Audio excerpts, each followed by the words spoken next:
ನೆಮ್ಮದಿಯಾಗಿ ಫಾರ್ಮಲ್ಲಿ ನಾಟಿ ಮಾಡ್ಕೊಂಡಿದ್ದು ನಾನು ಈ ಟ್ರಾಫಿಕ್ ಬಂದು ಸಿಗಾಕೊಂಡೆ. 1.5 ತಿಂಗಳಾಗಿತ್ತು ಫಾರ್ಮ್ ಕಡೆ ಬಂದು ಗದ್ದೆ ನಾಟಿ ಮಾಡಿಸ್ಕೊಂಡು ಇಲ್ಲೇ ಎತ್ಕೊಂಡು ಬೆಂಗಳೂರು ಕಡೆ ಹೋಗೇ ಇರಲಿಲ್ಲ. ಒಂದು ಬ್ರೇಕ್ ಟ್ರಿಪ್ ಹಾಕೋಣ ಅಂತ ಬೆಂಗಳೂರು ಕಡೆ ಹೊರಟೆ.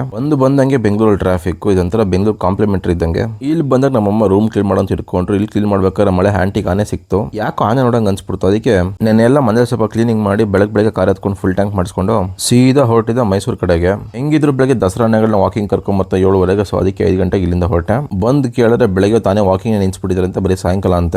ಈ ನಡುವೆ ಎಲ್ಲಿ ನೋಡಿದ್ರು ಮೈಸೂರಲ್ಲಿ ಪ್ರೀ ವೆಡ್ಡಿಂಗ್ ಅವ್ರದ್ದು ಕಾಟ. ಸರಿ ಅಂತ ಮೈಲಾರಿ ದೋಸೆ ಹೋಗಿ ಟಿಫನ್ ಮಾಡ್ಕೊಂಡು ಸರಿ ಏನ್ ಮಾಡೋದು, ಇಲ್ಲಂತೂ ಆನೆ ದರ್ಶನ ಸಿಕ್ಕಿಲ್ಲ. ಸರಿ ಬಂಡೀಪುರ ಕಾರ್ ಹೋಗೋಣ ಅಂತ ಹೊರಟೆ. ಇಲ್ಲಿ ನೋಡಿದ್ರೆ ಪೊಲೀಸರು ರೋಡ್ ಬ್ಲಾಕ್ ಮಾಡ್ಕೊಂಡಿದ್ರು. ಯಾಕೆ ಅಂತಂದ್ರೆ ಗಜಪಡೆಗೆ ಪೂಜೆ ಇತ್ತು ಇವತ್ತು. ಅಷ್ಟು ದೂರದಿಂದ ಬಂದು ಸುಮ್ನೆ ಯಾಕೆ ಕಳ್ಸು ಅಂತ ಎಲ್ಲ ದರ್ಶನ ಕೊಟ್ಟರು. ಗಜಪಡೆಗೆ ಫುಲ್ ಜೋರಾಗಿ ಪೂಜೆ ಮಾಡ್ತಾ ಇದ್ರು ಇವತ್ತು. ಟ್ವಿಸ್ಟ್ ಏನಪ್ಪಾ ಅಂತಂದ್ರೆ ಇಲ್ಲಿ ಆನೆ ದರ್ಶನ ಸಿಕ್ಕಿಲ್ಲ ಅಂತ ಬಂಡೀಪುರ ಸಫಾರಿ ಬುಕ್ ಮಾಡಿದೆ 2:30ಗೆ. ಆನೆ ಕೊಟ್ಟಿದ್ದು ಗಿಫ್ಟ್ ಇಟ್ಕೊಂಡು ಮಧ್ಯಾಹ್ನ ಗಂಟೆ ಟೈಮ್ ಪಾಸ್ ಮಾಡ್ಬೇಕಲ್ಲ ಅಂತ ಪ್ಯಾಲೇಸ್ ನೋಡೋಣ ಅಂತ ಹೊರಟೆ. ಹೆಚ್ಚು ಕಮ್ಮಿ ಪ್ಯಾಲೇಸ್ ಒಳಗೆ ಬಂದು ಸುಮಾರು ವರ್ಷಗಳೇ ಆಗಿತ್ತು. ಒಂದ್ ಕಡೆಯಿಂದ ಪ್ಯಾಲೇಸ್ ನ ಸುತ್ತ ನೋಡ್ಕೊಂಡು ಅದೆಲ್ಲ ಮುಗಿಸ್ಕೊಂಡು ಸೀದಾ ಹೊರಟಿದ್ದೆ ಬಂಡೀಪುರ ಕಡೆಗೆ. ಹೋಗ್ತಾ ಒಂದು ಕಾಫಿ ಬ್ರೇಕ್ ತಗೊಂಡು ಗುಂಡ್ಲುಪೇಟೆ ಎಂಟ್ರಿಗೆ ಸಫಾರಿ ಕಡೆ ಬಂದೆ. ಸಫಾರಿ ಇವತ್ತು ಕ್ಯಾಮರಾ ಬುಕ್ ಮಾಡಿ ಹತ್ಕೊಂಡು ಸೀದಾ ಕಡೆ ಹೊರಟ್ವಿ. ಹುಡ್ಕಾಡ್ಕೊಂಡು ಬಂದ ತಕ್ಷಣ ಸೈಟಿಂಗ್ ಆಯ್ತು ನಮ್ಮ ಮಗಳು. ಮತ್ತೆ ಹುಡ್ಕೊಂಡು ಹೊರಟಾಗ ಇನ್ನೊಂದಷ್ಟು ಆನೆ ಸಿಕ್ಕಿದ್ವು. ಇನ್ನೊಂದು ಪ್ರೆಗ್ನೆಂಟ್ ಆನೆ ಬಿಸ್ಲಾಗ ಆರಾಮಾಗಿ ನೀರಲ್ಲಿ ಆಟ ಆಡ್ಕೊಂಡು ನೀರು ಕುಡಿತಾ ಇತ್ತು.